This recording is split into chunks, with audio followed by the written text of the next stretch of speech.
సాగే చిత్రం అనుకుంటే అతని తమ్ముడు 100 ఒక రాత్రి ఒక్క దెబ్బకు చావడమా? ఏమిటి విడ్డూరం? విడ్డూరం ఏముంది? ఆ ఇల్లానే చెప్పిందిగా తాను గంధర్వుల కాంతరని, 5 భర్తలు ఆమెను ఎల్లప్పుడూ రక్షిస్తూ ఉంటారని. అంతే అంతే, ఇది ఆ గంధర్వుల కార్యమే. మానవులలో ఇంతటి సాహస పరాక్రమం ఏమైతే వారి చావుతూ మన నగరం పీడ వదిలిపోయింది. అంతే.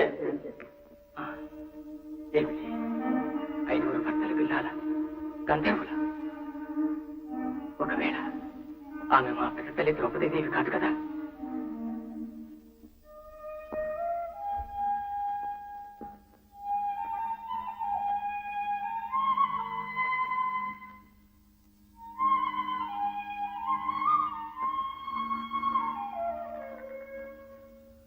ఎవరు? ఎవరు నువ్వు? నీకోసం వచ్చాను. నా కోసమా?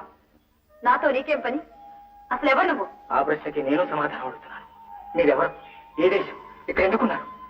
అమేయ పరాక్రమవంతుడైన సింహబలుణ్ణి, అతని తమ్ముల్ని అవలీలగా హతమార్చిన వీర చూడమళ్ళు ఎవరు? సమాధానం చెప్పవలసిన అవసరం లేదు. అవసరం ఉండే నేను అడుగుతున్నాను. మీరు పంచభర్తృకులని, మీ భర్తలే ఆ కీచకులను పరిమార్చారని పురమంతా పరిపరి విధా పలుకుతోంది. మీ భర్తలెవరు? గంధర్వులు. వారి పేర్లు? భర్త పేరు చరించడం భారత నారీ ధర్మం కాదు. అయితే ఈ సత్యం చెప్పండి. ఈ లోకంలో 5 భర్తలకు అర్థాన్ని పాంచాలీదేవి ఒక్కరే. అవునని అంగీకరిస్తారా? పొరపాటు. మానవ లోకంలో ఆమె ఒక్కతే కావచ్చు. నేను గంధర్వకాంతను. మాలో ఈ ఆచారం సామాన్యం. నన్ను పోని. వీలే. నాకు సరైన సమాధానం చెప్పే వరకు మిమ్మల్ని కదలేము. తమను చూచి తమతో మాట్లాడే కొరది నా అనుమానం మరీ దృఢమవుతుంది. నా మనసు అవునంటుంది. చెప్పండి, మీరు ద్రౌపదీదేవి కారా? భగవంతుడా, ఏమిటి మూర్ఖత్వం, ఏమిటి అసమర్థ ప్రలాపం! నన్ను పోని. నా మీద నా సంశయాన్ని వృత్తి చేసి మరీ కదలేదు. ఏమిటి సాహసం? ఆడువారిని ఒంటరిగా చూచి రహస్యం రచ్చకెక్కిస్తున్నాం.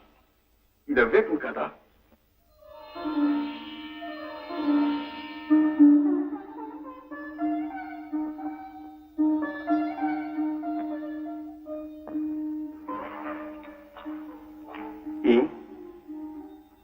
మాట్లాడవి.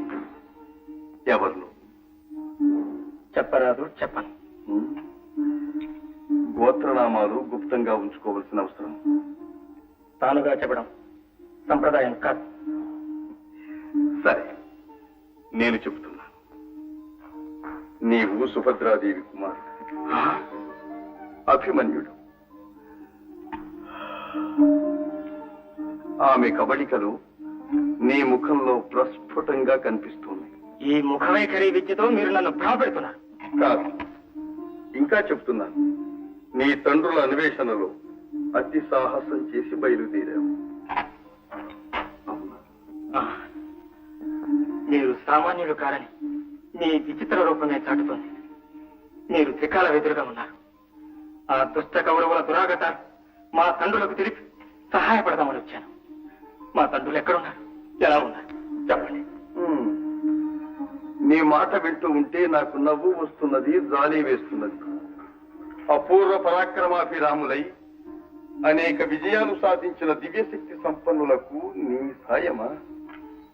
అజ్ఞానంతో ఆవేశంతో వారికి ఆపద తలపెడుతున్నావు.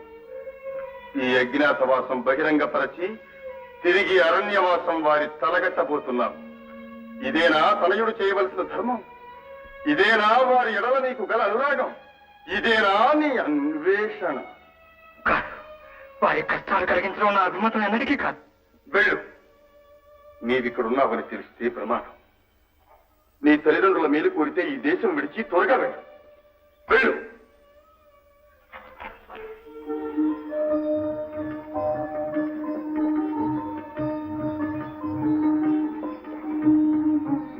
వెళ్ళు.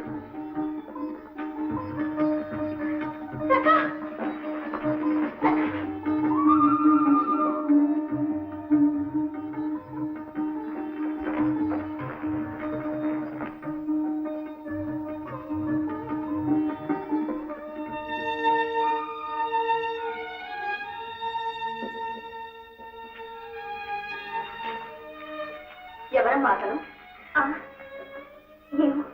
అడగలేదా? చెప్పలేదు. ఆనుపానులు తెలియకుండా ఆహ్వానాలు, అనురాగాల. అనురాగానికి అంతస్తులకు అనుబంధం లేదా? అది నా ఆంతరంగిక విషయం. అంతఃపుర కన్యలకు అది ఉచితం కాదు. అంతరాలు తెలియని ప్రేమ ఆనందం కలిగిస్తుంది. నా హితవు నాకు తెలుసు. నీ బోధలు అనవసరం.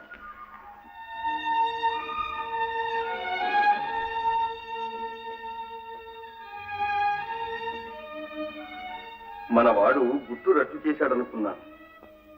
తెలివిగానే నటించాడు. పోలికే అమ్మది గాని గుణాలన్నీ తమ్మవే.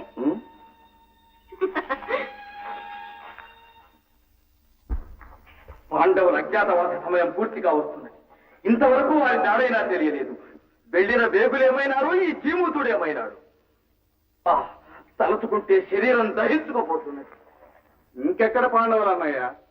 ఈ పాటికి ఏ క్రూర మృగాలో భక్షించి ఉంటాయి, సుఖంగా జీర్ణమై ఉంటారు. భ్రమపడుతున్నావు దుశ్శాసన.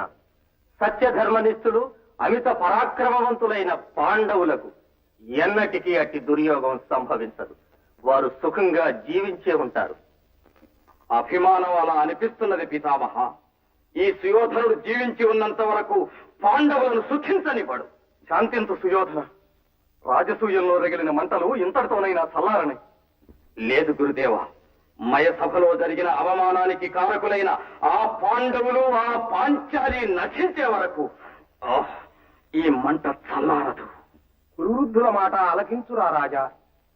ఇప్పటికైనా మత్సరాలు మాని కురువంశం చల్లగా వర్ధిల్లే మార్గం ఆలోచించు. మీరుభయులు కలిసిమెలిసి ఉంటేనే మీకు మాకు దేశానికి క్షేమం. ఆ అనురాగాలు అనుబంధాలు ఏనాడు అంతరించినాయి కృపాచార్య. మిగిలింది పగ ఒక్కటే. అజ్ఞాతవాస నియమం విధించింది అందుకే. వారిని తిరిగి అరణ్యాల పాలు చేయడమే మా ఆశయం. ఆశయాలకు అదృష్టాలకు చాలా దూరం దుశ్శాసన. ధర్మపరులైన పాండవులను జయించడం నీవనుకున్నంత సులభం కాదు. అశ్వత్థామ, ఈ రాజకీయ తంత్రంలో ధర్మానికి దైవానికి స్థానం లేదు. ఇక్కడ పౌరుషమే ప్రధానం. 5 పాండవులను హతం చేయడానికి శతాధిక కురువీరులు అనవసరం. పరశురామ ప్రియ శిష్యుడు అమరేంద్ర ప్రసాదిత శక్తి సంపన్నుడైన ఈ రాధేయుడొక్కడు చాలు. కర్ణ, అవసరానికి అక్కడకు రాని ఈ వీరాలతోనే రారాజు భవిష్యత్తును పాడు చేస్తున్నావు. హద్దు మీరకు గురుపుత్ర. సముఖంలోనే శత్రువును శ్లాఘించే మీరేనా రారాజు క్షేమం కోరేది? మీ అంతరాత్మలు అభిమానాలు వారికి తెలియనివి కావు. ఈ కర్ణుని పౌరుష పరాక్రమాలేమిటో వారికి బాగా తెలుసు. ఘోషయాత్రలో గంధర్వులను ఎదిరించిన నాడు నీ పౌరుష పరాక్రమాలు ఏమైనవో బాగా తెలుసు. నీవా మా అభిమానాన్ని ఆక్షేపించేది? గురుపుత్ర, వృథా వివాదాలతో మిత్రభేదాలు కల్పించకండి. పాండవులపై పగ సాధించడమే మా నిర్ణయం. వారి అజ్ఞాతవాసం భంగం చేయడమే మా ఆశయం. సంతోషవస్తురారాజా. ఏమిటది సుశర్మ? నా పాలిట పిశాచమైన ఆ కీచకుడు దుర్మరణం పాలైనాడు. కీచకుడా? అవును, విరాటరాజు అంతఃపురంలో సైరంధ్రిగా ఉంటున్న ఒక మానవతిని మోహించి బలవంతం చేశాడు. ఆమెకు 5 భర్తలట. అర్ధరాత్రి వేళ ఆయుధం లేకుండా ఆ భర్తలంతా కలిసి ఆ కీచకుడిని అంతం చేశారు. అంతేకాదు, అతని 9 సోదరులను సుయోధ, ఇదేదో అనుమానించదగ్గ విషయం. మానవతి, 5 భర్తలు, కీచకుడు, శల్యుడు, బలరాముడు, భీముడు బాహుబలంలోనూ మల్ల యుద్ధంలోనూ సమానులని ప్రతీది.